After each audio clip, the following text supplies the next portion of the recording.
Hey, how y'all doing? Okay, so this is a subject I did not think I was going to talk about or have to talk about or want to talk about, but here we are again. So I didn't watch the Grammys because I'm not cool anymore, right? And it's producer-driven music. Why would I care? So, it kept coming through on my Facebook feed, what was going on, who was doing what, where with who. And frankly, the only part of it that I did end up watching, was the Macklemore spot, just because, Queen Latifah officiated over these 30-some plus couples or what have you. Now, I just had some great friends who went from South Dakota to Iowa today to get married, and I think that's fabulous. I'm so happy for them. Really, I do. I'm so happy. You have no idea. I wish I could have been there. Anyways, just probably because I miss them, not only just because of them getting married. But I mean, I always thought of them as married anyways. But now it's legal and stuff, which is super sweet. So, that being as it is, I wanted to talk about just some of the oddity of that and watching that. And, I mean, Groucho Marx always says, I wouldn't want to be a member of a club that wouldn't have me. So, I've kind of never understood in a certain way, um, people wanting the church to change or just making new churches to adopt for themselves whatever they needed, I guess. There's a part of it that I sort of understand just from a legitimate standpoint of view, but on another one, I certainly don't at all. But what I found funny was how it was all, decked out, supposed to be like a stained glass window church, whatever that would be. Okay. So they want that as something to legitimize it, or I mean, who knows about the officiation of the marriage? I mean, if those were really marriages or whatever, it's television, right? But why do they want it to look like that if that's something that upsets them because they're feeling rejected by it? That confuses me. So maybe it's just artistic and I just need to not worry about it because it was just the presentation to understand that that's what it was. I really don't know because I wasn't the set designer, so it didn't have to get past me. Regardless, okay, I can't not mention Madonna as a cowboy pimp. I can't get over that. Okay, that's a totally other subject. Poor dear she is. So anyhow, when I lived in Japan, there was a similar sort of approach that the Japanese had to marriage and weddings. And it's because of the way that weddings are presented all the time for them in movies and TV. And I mean, in their culture, unless they are Catholic usually, basically what they have is a Shinto birth and a Buddhist death. And in between, they can be either both or nothing. And most of them are kind of atheist in the sense that if you try to sort of pin them down to an idea of any kind of God, the only thing that's sort of closest to them is forces of nature. But it kind of, that's sort of, the Shinto part of it, I suppose. But, just the concept of, like the American version, the Western Christian version of, God or whatever, that totally eludes them, which is nice. It actually makes it easier to talk to them about all kinds of things because they're not locked into that. They're also not locked into, and if you watch any anime, you know this, they're not locked into good and bad, and that's really nice too because things aren't a matter of that. That's not how, things are decided, being good and bad. So there are things about Japan that I will always miss. I'll always want to go back there. Oh my gosh. Anyways, so people would want to have what they think of as an American wedding. Okay, so that's what they thought of it as. And they would hire men to dress up in vestments as like a Catholic priest and marry them in like regular meeting halls, not even like a church or a church like place, like how a hotel will have, like a reception room. And that was what they wanted.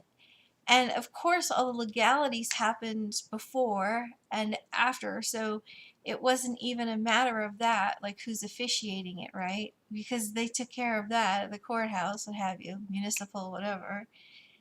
But they would pay, and they would pay large quantities of money. And if they knew that someone was actually Catholic, they would like pay them more.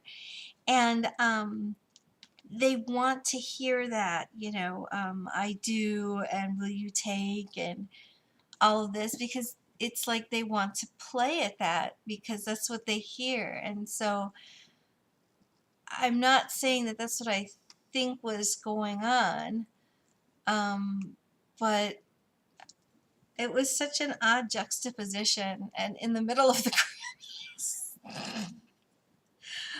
I don't even, I'm just not cool enough to understand it, I guess. I'm too old for this. I don't know. It used to be like, I remember my mother telling me something like, I knew I wasn't cool anymore because I didn't know the latest dance. Okay. I know that I'm not cool anymore because I don't know, like, anything about music now. Like, barely anything. And I'm always, like, turning off my radio and just going back to my records because I like it there. Anyways, so that being as it is, sorry, I sidetracked there for a second. So many people made homosexual videos after this, of course. Blah-de-da-de-da-de, this and that. And there's one that has actually been up for a good long time, and I think her name is Jacqueline Hill. I'll look it up and I'll link it here because I definitely would like you to take a moment to listen to her because she does a spoken word poem that artistically is very powerful and it's beautifully balanced. It's very nice. But the theology of it, I take issue with only, I won't nitpick, so I'll just say one thing. One thing. One thing. And that is this pressure of, insisting upon pray away the gay and how completely detrimental and deadly that can be. And, I mean, I know in Philippians, you're supposed to tell, you're supposed to be joyful in the Lord, and like you tell him everything, and then you thank him for prayers. It's like, I get that, you bare your soul, whatever. I get that. But there's a Middle Eastern saying which goes, trust God, but tie up your camel. Like you don't tempt God, you don't tempt fate, you don't invite other people to sin, you don't do things like that. And I also think that you don't, with your prayer, direct God with your prayer, demanding or saying what you want in those kinds of manners of, you want to be changed in this way and that you expect that. And well, that may not be for you, um, so to ask that, to set up the expectation that that's reasonable, and the pressure to demand that, when that just may not be for you.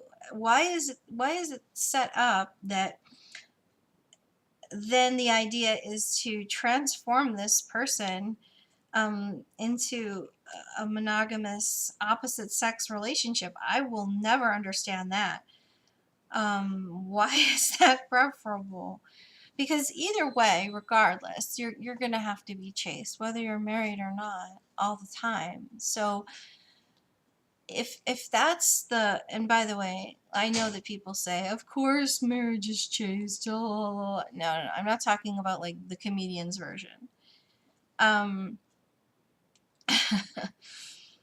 That always bugs me too. But because marriages don't have to be like that at all. Anyways, whatever. TMI. No, it's not. Maybe it is. It's getting too late for me. So, people should be happy in their marriage. And you should also be happy when you're not married. And either way, you're chaste anyways. So, why is there only just that one way that people are looking at things? That I don't get. Okay. I can't remember if I had something else to say about this. Oh, yeah, I do. Now, there was someone who I was talking with, who was talking to me about saying prayers for someone who, needs protection right now. Okay. And, they were very lovingly saying prayers towards, a good end to that situation. Okay. And I was saying, I actually don't pray that. And I think that surprised him because I don't actually pray that. I pray actually instead more for myself to just be able to desire only that which is His will. I mean, I hear people saying, please God be with me, and I never say that. I'm always the opposite. I'm like, please God may I be with thee. I don't understand why people say it the other way. That never made sense to me, but I mean, I know it's very intimate when you're in prayer, so I'm not trying to criticize anybody. I just don't, if I don't get something, I don't get it. But, yeah, even to the end of if someone's illness leads to death or a situation that they're in leads to death, I've kind of resigned myself to that because it's it's an inevitability. Everybody's gonna die. Recently, Pete Seeger passed away, and he's 94. So, I've been bracing myself for this probably since the 90s. Just because I knew I probably wasn't going to get to meet him before he passed on. And he's been a huge influence in my life from childhood on. I mean, there's my banjo over there, you know. He provided a lot of, well, anyways, he's wonderful. But